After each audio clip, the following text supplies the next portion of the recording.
This is your librarian, Adriana. Um, I got distracted immediately. That's a good sign for this tutorial.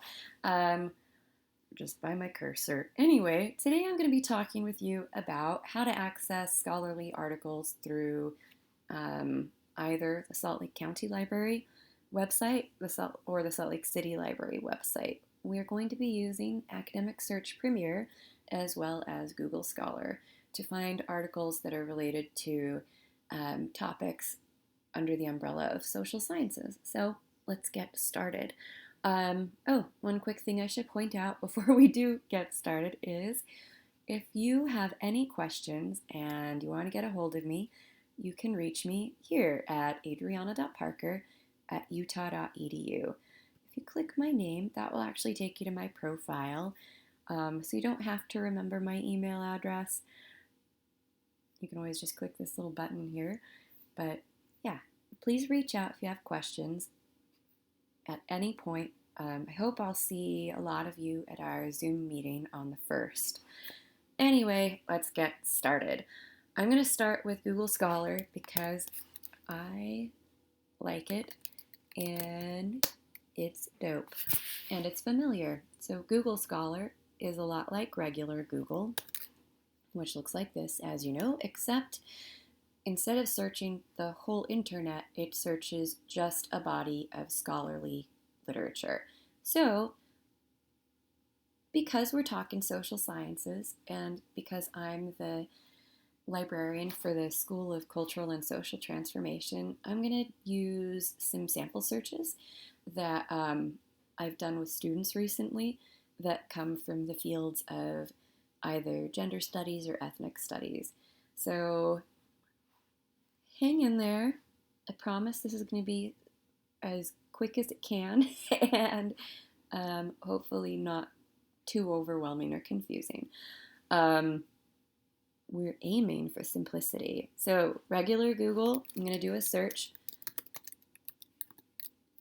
I'm going to do the search for same-sex marriage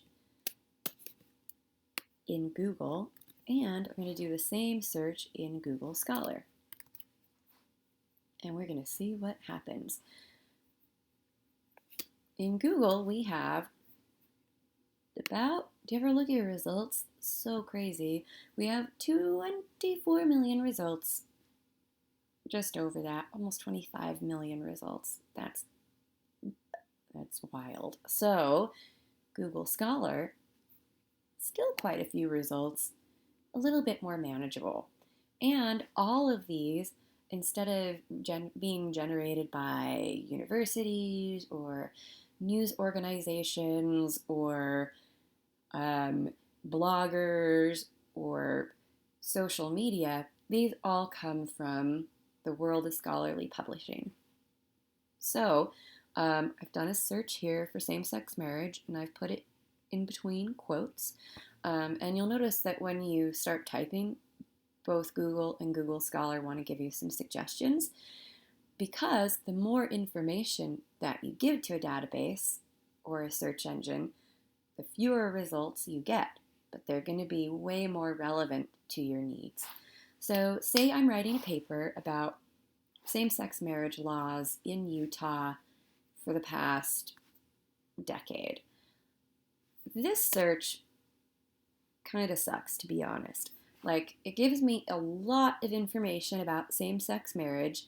Who knows what date range it covers? I'm seeing stuff from 1996, from 2010, 2005, and it's kind of broad.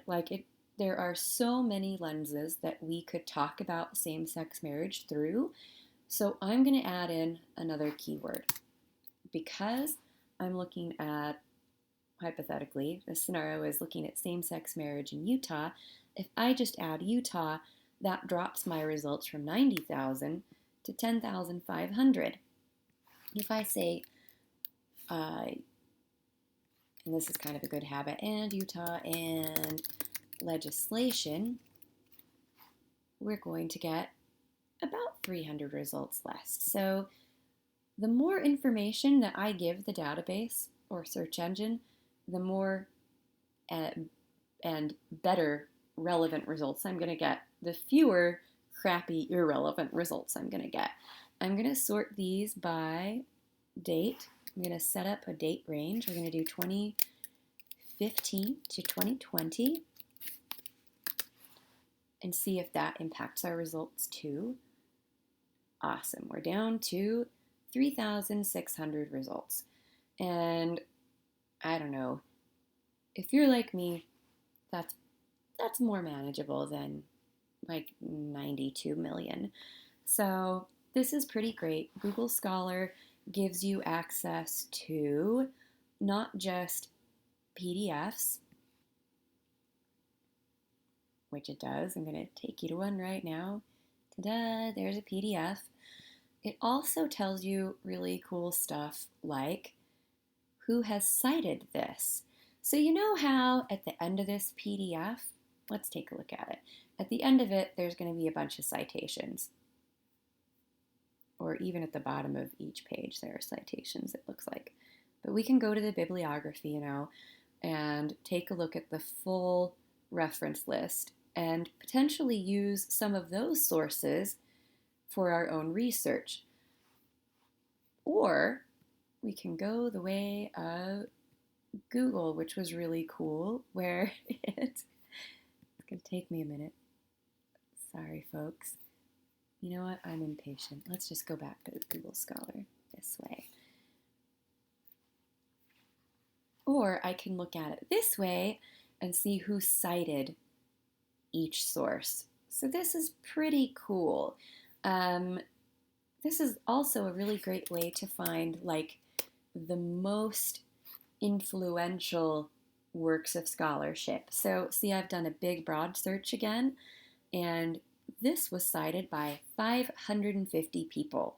So if I look at this article and I take a look at the PDF, like I said, we can go to the very last page and check out the bibliography.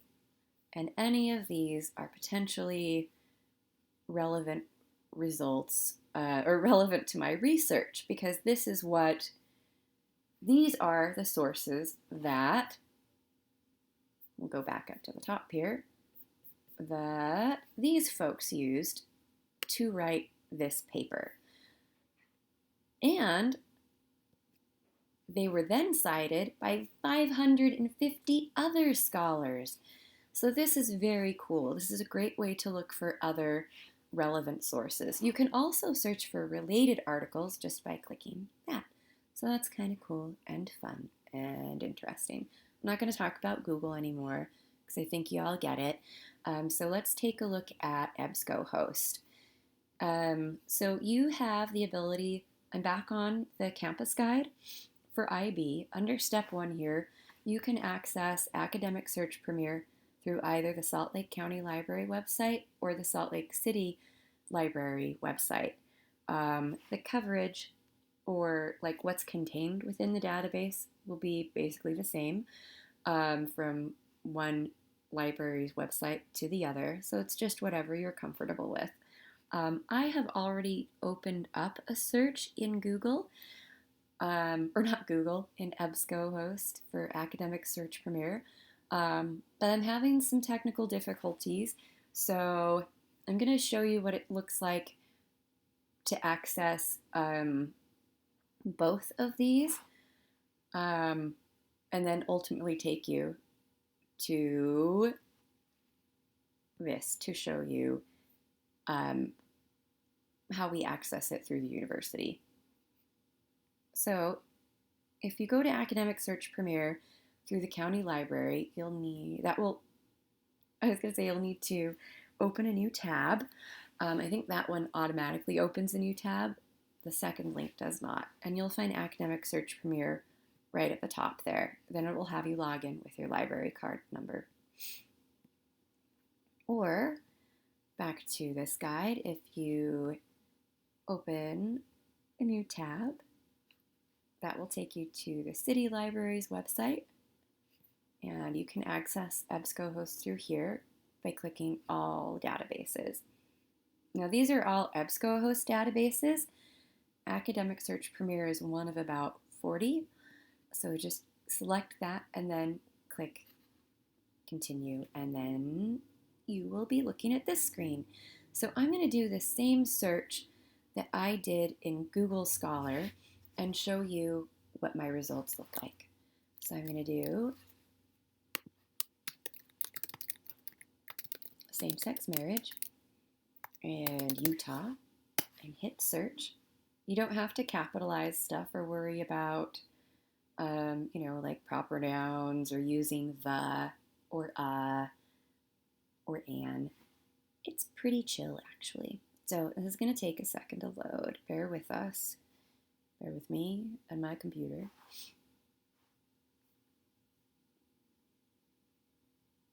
And eventually, we will get there.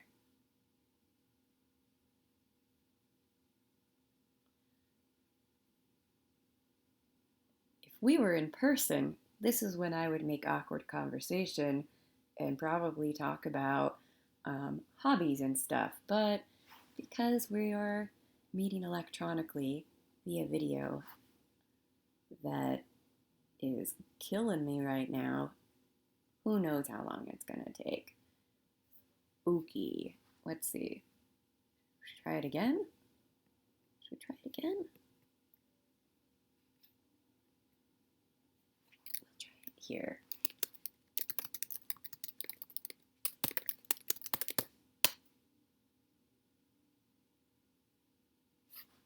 Let's see which one of these loads first. It should be pretty exciting. Or not.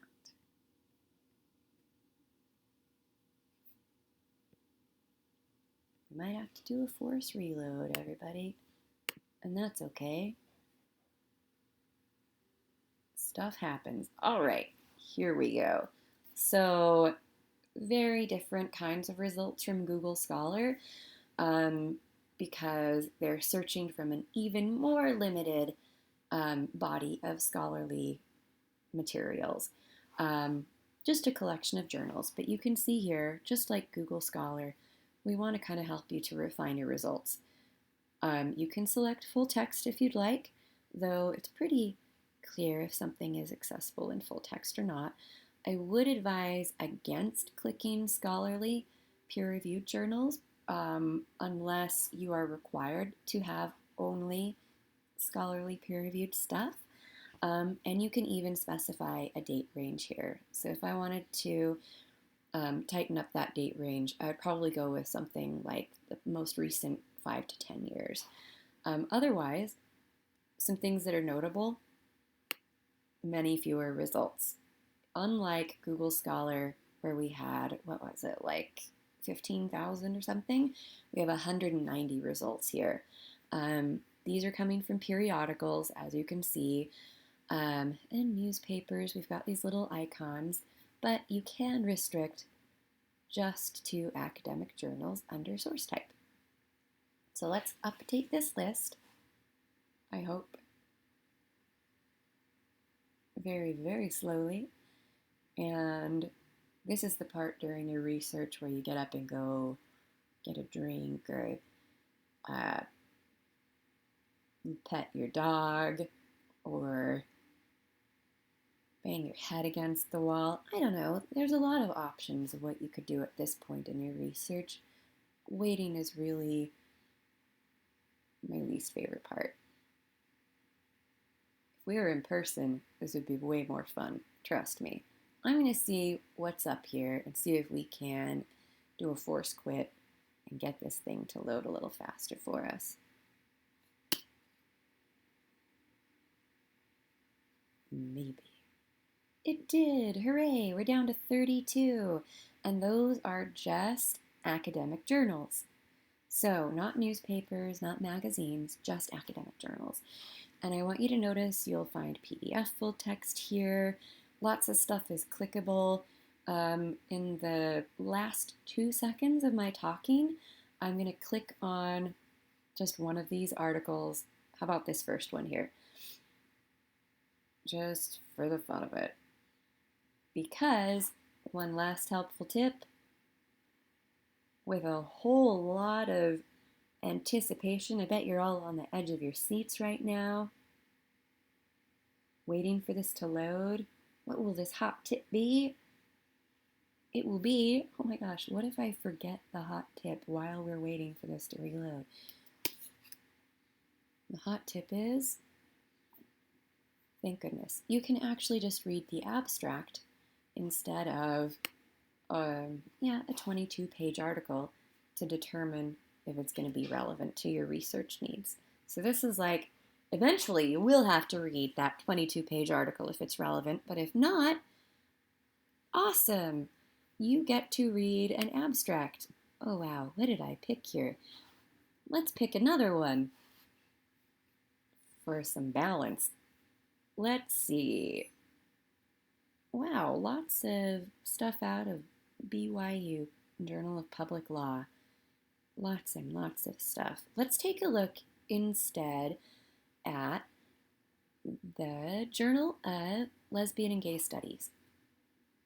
And this one doesn't have a PDF attached to it, but I want you to see what the record looks like. That other record kind of got a little intense for me.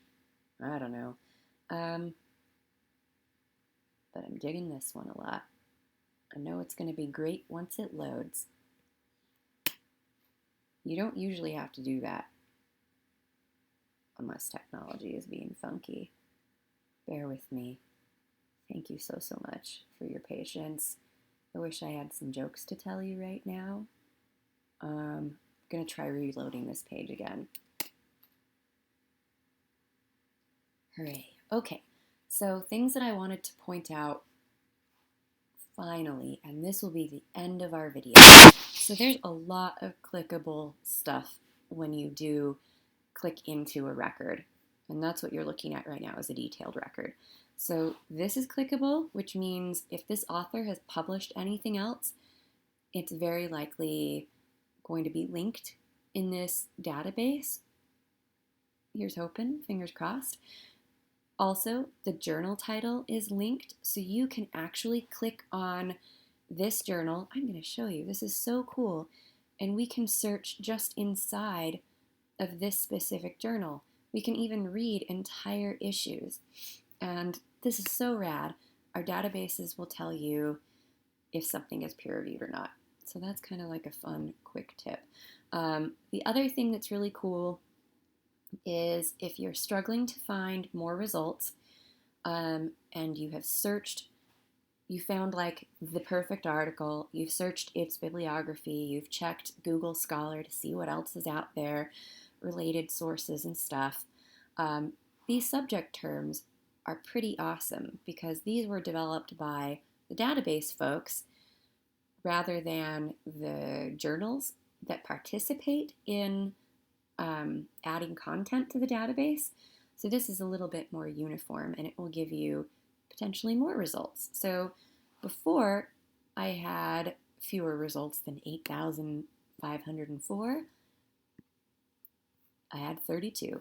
The other thing, and this is the very last thing, in your right-hand menu, these tools are dope. Say you want to email an article to yourself, you can do that. Say you want to create a citation to just copy and paste into your bibliography, you can do that.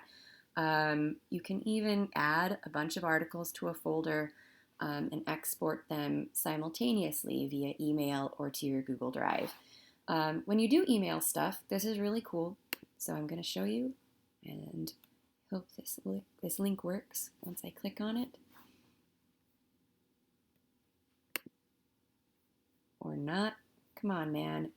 Usually this does something awesome where it says, hey, do you want me to attach a PDF? Oh, that's why. This one doesn't have a PDF. We'll go back. I'm going to show you one with a PDF. Okay. So say I want to send this to myself. And I have a tremendous amount of patience. And I finally get this article on my screen fully loaded, and it's going to be amazing. If I weren't so impatient, here we go. And I want to email it. Check this out. Because this is available in full text, if I want to email it, it will give me the ability to attach the PDF and a citation in whatever style you're using. If it is one of the 4 or 5 available, usually MLA, MPA, Chicago, and Turabian are the options. For some reason, and I am so sorry about this, my computer and my technology is being super wacky. So, apologies. I'm going to end our video and return you to this guide. Oh man, things are really going downhill for us, aren't they?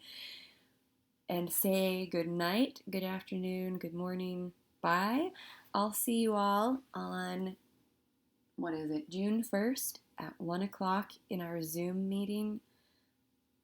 I really hope our technology is awesome at that meeting and not as funky as it has been today.